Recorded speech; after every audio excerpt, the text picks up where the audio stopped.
화학의 신이라고 불리고 싶은 화학의 양진석입니다. 자, 여러분들, 이번 질문은 바로 양적 관계 쉽게 공부하는 방법은 무엇입니까? 이런 질문을 했습니다. 자, 우리 학생들이 수능을 보면서 가장 힘들어하는 부분이 바로 양적 관계입니다. 이 양적 관계를 쉽게 공부할 수 있는 방법이 있는가? 예, 제가 또 면밀히 알아보니까, 자, 힘들어하는 양적 관계에도 분명히 문제풀이 스킬이 존재합니다. 그것을 지금부터 공개해 보도록 하겠습니다.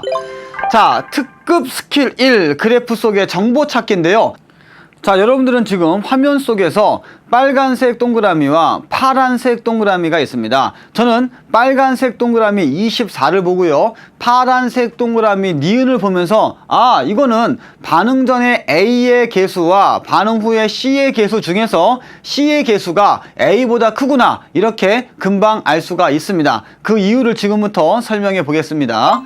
자, 반응물의 A의 개수와 생성물의 C의 개수를 추정해 보면 A의 개수가 C의 개수보다 작습니다. 즉, 우리는요, 빨간색이 파란색보다 그래프상에서 아래에 내려와 있다는 걸 알 수가 있습니다. 무슨 얘기냐? 저는 최초에 무엇을 보느냐? 24로 되어 있는 빨간색을 먼저 봅니다. 거기가 어떤 지점이냐? 아무것도 없고 A만 존재하는 구간입니다. 그리고 나서 X축에서 B가 쭉쭉쭉 들어와서 니은, 즉 파란색 동그라미 지점에 가면 A도 없고 B도 없는, 즉 C만 존재하는 구간이 생깁니다. 이때 부피가 24에서 48로 증가했으므로 당연히 반응의 개수는 A보다 C가 더 크다는 걸 알 수가 있다는 것입니다. 자, 여기서 중요한 게 뭐냐? 반응한 B의 몰수를 찾아보는 것입니다. 물론 반응한 B는 6g을 썼겠지만 그것이 아니라 니은 이후에 6에서 8로 가는 그 사이를 보면서 B는 2g을 썼는데 부피가 48에서 72로 증가하는구나. 그래서 N은 N분의 W, 몰수는 분자량분의 질량을 이용해서 B에 해당하는 몰수를 찾아낼 수 있다는 것입니다. 정리해보면 최초의 빨간색 동그라미 본다, 두 번째 니은에 해당하는 파란색 동그라미 본다, 그리고 나서 니은 이후에 6에서 8로 증가하는 질량과 부피를 몰수로 바꾸면서 N은 N분의 W로서 반응한 B의 몰수를 확인해보는 이러한 스킬이 바로 특급 스킬이 되겠습니다. 자, 두 번째 스킬을 보도록 하겠습니다. 자, 이 그래프는 최초의 그래프와 좀 다릅니다. 첫 번째 동그라미, 즉 빨간색 동그라미가 파란색 동그라미하고 지금 위치가 같게 되어 있습니다. 이 말은 무슨 말이냐? 반응 전에 A에 해당하는 개수와 생성물 C에 해당하는 개수가 같다는 것입니다. 즉, 반응물의 A의 개수와 생성물 C의 개수를 추정해 보면 우리는 파란색 동그라미와 빨간색 동그라미의 위치를 보면서 A의 개수와 C의 개수가 같다는 걸 알 수가 있고요. 더 중요한 건 파란색 동그라미 이후에 B의 질량이 7에서 14g, 즉 7g이 증가할 때 전체 혼합기체의 몰수는 2분의 1n에서 4분의 3n으로 증가하면서 해당하는 몰수와 분자량과 질량을 통해서 N은 N분의 W를 이용해서 알 수가 있다는 것입니다. 그렇게 하여 우리는 B의 몰수까지 확인해 볼 수가 있었던 것입니다.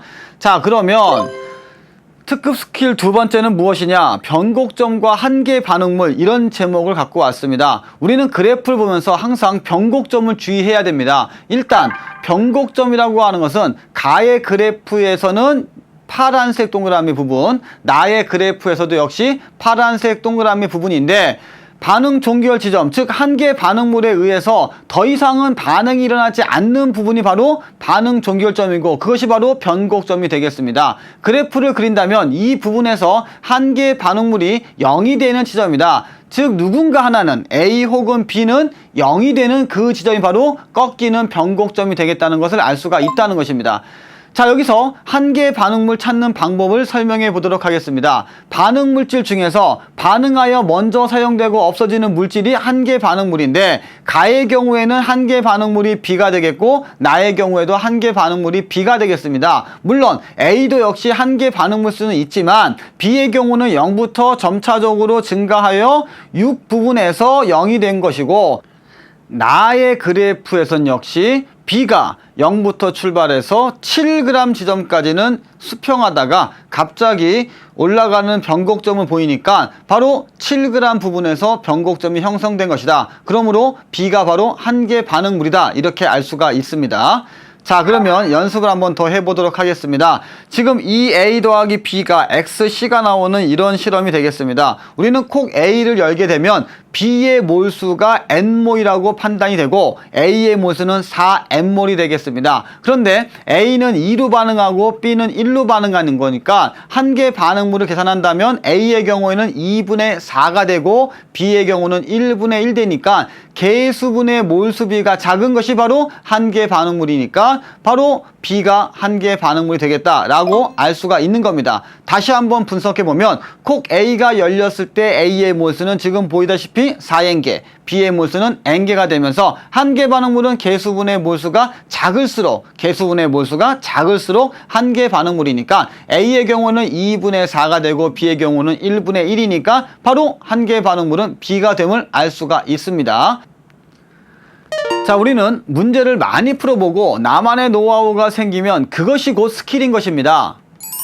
진정한 스킬은 내가 만들어서 사용하는 것이지 남의 거를 빌려오는 것이 아닙니다. 그렇기 때문에 양적 관계, 그 어렵다고 하는 양적 관계도 문제를 꾸준히 풀고 저와 같이 공부한다면 분명히 스킬은 여러분 것이 될 것입니다. 저는 또 다음에 인사드리겠습니다. 수고하셨습니다.